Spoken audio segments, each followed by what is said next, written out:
This is the best work from home career for women who are 25 to 45, want to focus on their family and raising their babies, but also want to support their family financially. In today's episode, I'm going to break down what freelancing is and why this was such a good fit for me and why it might be a good fit for you. So what is freelancing and why is this such a good career fit for women who are 25 to 45 and also maybe don't want to have to show up all over social media in order to have a really great, stable and sustainable business? So as a freelancer, you are an independent contractor. And when you're an independent contractor, it's so nice because you can have multiple clients that you're working with. And depending on the types of services you're offering, you are typically going to be charging by hours or by package. So when I was working as a virtual assistant, for example, I was charging hourly. And when I offered Pinterest management services, I was charging by a flat package price. So that also leads me into with freelancing. There are a lot of different types of services that are essentially encompassed under that freelancing umbrella. So some of those services include podcast management, social media management, Pinterest management, virtual assisting, copywriting, website design, bookkeeping. I honestly could go on. It is crazy how many services fall under freelancing. So I did find this a little overwhelming in the beginning, but one thing that's really nice for freelancing, or about freelancing, I should say, is that you can get started with whatever skills you have right now. You do not have to have a degree in business or marketing or graphic design. You can take whatever skills you have right now and get started. So when I started, I knew that I couldn't offer website design services because I had not the slightest clue how to design a website. So I started as a virtual assistant, and that was a really great stepping stone for me. And I knew that that wasn't probably something I was going to want to do long term, but it really helped me just take that first step. I think it's so important with business that we don't get caught up in the grand plan and how we're going to hit that first 10K month or maybe that first six-figure month, but you just put one foot in front of the other. And for me, that was starting the business. That was a huge leap in itself. And I knew that as a former teacher, I had a lot of skills already. I had administrative skills, I had organizational skills, I had technology skills. Not a lot, but some. And so I started as a virtual assistant, and my clients knew that I was a beginner. And I will say, if that's something that you're thinking of, who would want to hire me when I am a beginner? There are lots of business owners that love working with beginners because at one point they were also a beginner in business. And I find that business owners just respect that drive and just getting started and knowing that we all have to start somewhere. And I have a hire form on my website, and that is a place where business owners can fill out that form and essentially say that they want to hire one of my Pinterest manager students.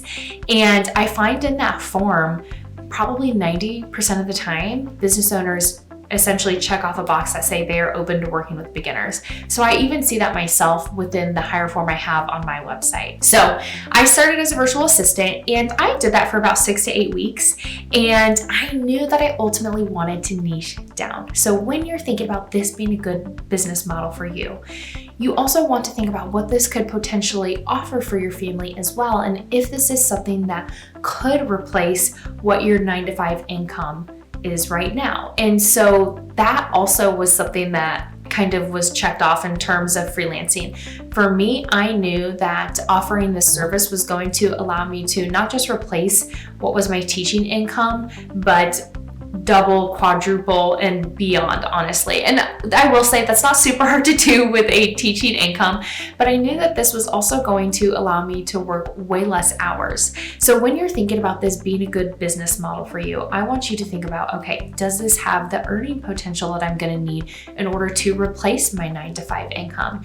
And that is an absolute yes. So I will say with this though, I would recommend niching down. So not only did I know that freelancing was a business model that felt right to me, and I loved that I didn't have to be on social media to get clients, but I knew that it was also something that could be scalable over time. So as my kids got older and I have more time to work, that I can focus on my business even more and just lean into that. So a really natural way to essentially make more as a freelancer is to niche down. the phrase, the riches are in the niches, that was 1000% true for me. So I pivoted from virtual assisting to social media management. And I will say, I should have gone with what my gut was telling me. And my gut was saying, you would like Pinterest management because I love Pinterest. But I didn't know where to learn that skill. And remember, I started as a virtual assistant because I felt like I had skills that I could offer as a virtual assistant. But with Pinterest, I'm like, I don't know how to market on Pinterest. So I did know how to use Instagram, Facebook, and of course there's more that just goes into that with social media management, but something about it felt more comfortable. However, I offered social media management for about a year. Niching down just to social media management, that alone helped me scale my income pretty quickly. I stopped charging hourly packages and I started charging a flat package price. And, I would have full social media management. I would break down in my package what I offered in my portfolio. And like I said, that allowed me alone to scale pretty quickly. But I did not like that service. I was so over responding to direct messages, liking comments, and that is some people's bread and butter. It was not my bread and butter. So I finally listened to that intuition or that gut feeling that I had that I would love Pinterest. So once again, I pivoted again and I niched down to Pinterest. And I will not get into all the ins and the outs of Pinterest right now. I have lots of other videos about that if you want to learn more about Pinterest management. I do have a secret Pinterest Manager podcast where I will give you the behind the scenes with my business and how I scaled to 5-figure months with zero experience in terms of Pinterest marketing. So I would love for you to check out that podcast. Like I said, I will link that below. But just niching down allowed me to scale that income. And one thing I want to mention about freelancing as well, when you are thinking about what you're going to be doing as a freelancer, the earning potential, I also want you to think about, what do you want your life to look like? For me, I wanted to work less. That was really important. And I do have some students in my Pinterest Manager Academy because I do teach other women now how to start their Pinterest management business.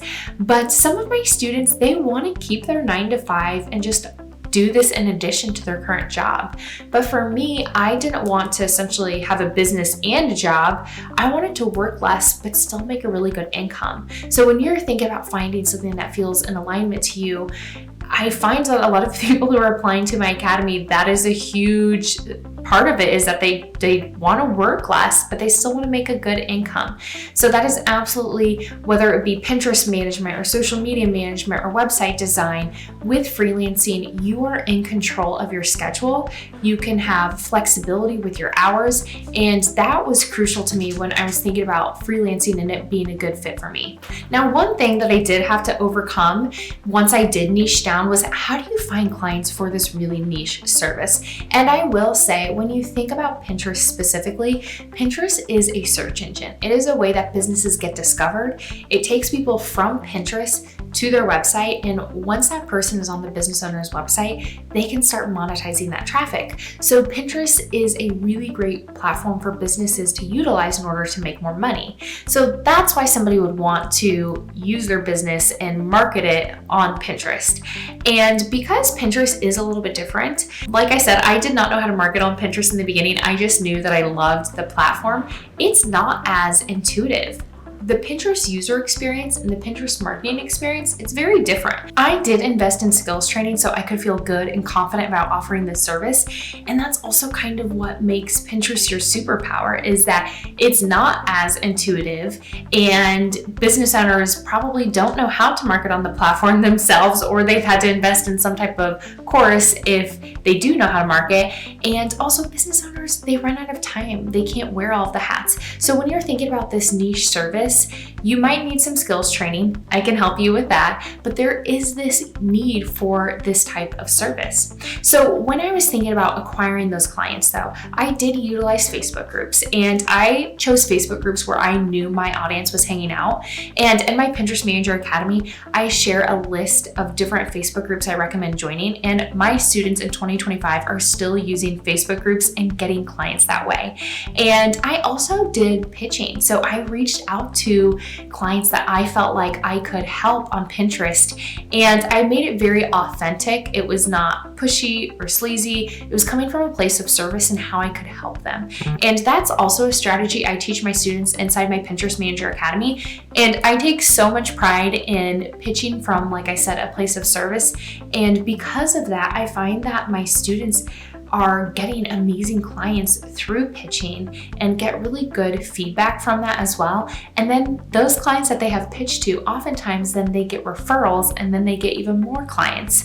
So when you were thinking about that client acquisition, there's actually a lot of different ways that you can find clients, and you don't have to be all over social media. So once again, when I was thinking about a business model in general, I knew that freelancing was a good fit for me, and it was just such a huge draw that I didn't have to be on social media and grow a big Instagram following or posting things all over Facebook or TikTok in order to grow this business. And it's funny because now I do use social media a lot. If you go check out my Instagram, you're like, what are you talking about, Emily? You were really active. But the first, I want to say, I think it was 3.5 years of my business, I did not acquire one client from Instagram. And actually the only reason why I ever even started marketing my business on Instagram was 4 years down the road when I actually created a Pinterest marketing course. And so I just want to say that if that doesn't feel right to you and you don't want to have to be all over social media, you don't have to be in order to have an amazing freelance business. And I will say on the flip side, if you just enjoy social media and you want to market your business that way, you absolutely can. So this last part of deciding if this is a good career fit for you, I want you to think about that with freelancing. I know I mentioned that I started to scale by niching down, but you can continue to scale and make more without working more. And so one way that I continued to grow and scale my Pinterest management business was by offering premium services. So I offered Pinterest management in terms of organic services, but then I also I continued to invest in myself and my skills training. And I learned Pinterest ads, and I was able to offer this premium service that didn't take me as long as my organic Pinterest management services. So it didn't take me as long, but I was making even more from it. And I really enjoyed that service as well. So whether it be through premium services or maybe even going the agency route where you start hiring subcontractors and people that work under you, that is the beauty of freelancing, is there are a lot of different ways that you can pivot and continue to grow. And like I said, for me, that was just offering premium services. And now I'm seeing this, which I love in my Pinterest Manager Academy students, where they are sometimes coupling some of their current skills with their Pinterest management services. So one of my students in particular, she's offering her blogging services with Pinterest management, and she's creating this premium offer where she can take care of your blog and also market your blog on Pinterest. So I am going to shamelessly plug in there my hire form. If you are interested in hiring a Pinterest manager, I will link my hire form below, because I have an amazing community of Pinterest managers that I have trained and personally coached, and I see them getting these amazing results for their clients. And some of my students, one in particular, she is offering podcast management services and Pinterest. And so she's able to couple those and really offer this unique selling proposition where she can take care of these two things for you, and you're not only getting your podcast taken care of, but then she's marketing that podcast for you on Pinterest. So they're creating their own unique offers, which is really cool. But I also see my students who are just focusing on Pinterest and scaling it that way as well. So that's the beauty of having your own business and being a freelancer. There are so many ways that you can continue to grow and evolve, and at the end of the day, you are building something that is yours. And something that was crucial to me when I was thinking about something that would feel right to me and be a good fit was that it had to have flexibility, and it had to be something that was scalable, that was going to support our family financially. And that definitely, freelancing fit both of those bills. And when we're thinking about the flexibility part, that was so crucial, because I have little kids. Sometimes I'm working at like 4 or 5 in the morning. Sometimes I'm working at 10 or 11 p.m. Sometimes I'm doing the nap time hustle. And it has allowed me to still put my kids first, but still also support my family financially, so that we can take family vacations, so that I can pay for dance, which is very expensive in case you've never paid for dance. And so if you are interested in starting your freelance business, what I'm going to do is I'm going to link below my affiliate link for the first freelance course I ever took. I am still friends with this course creator. She is amazing. It really helped me start as a virtual assistant. And I am going to also link below my secret podcast for Pinterest managers if you are interested in learning how I scaled to 5-figure months as a Pinterest manager, and also the application for my Pinterest Manager Academy if you know freelancing is for you and you want to niche down to Pinterest. So I'd love to share more with you. I hope that you found this helpful in terms of freelancing and it being a good fit for you. What I would love for you to do, the first step, because we're going to start now, I want you to put in the comments if freelancing is a good fit for you and what service you are the most interested in, whether it be Pinterest management, virtual assisting, copywriting, social media management. I would love to hear in the comments. So I would love to also invite you to subscribe to my channel, and I hope to see you soon in next week's episode. Bye for now.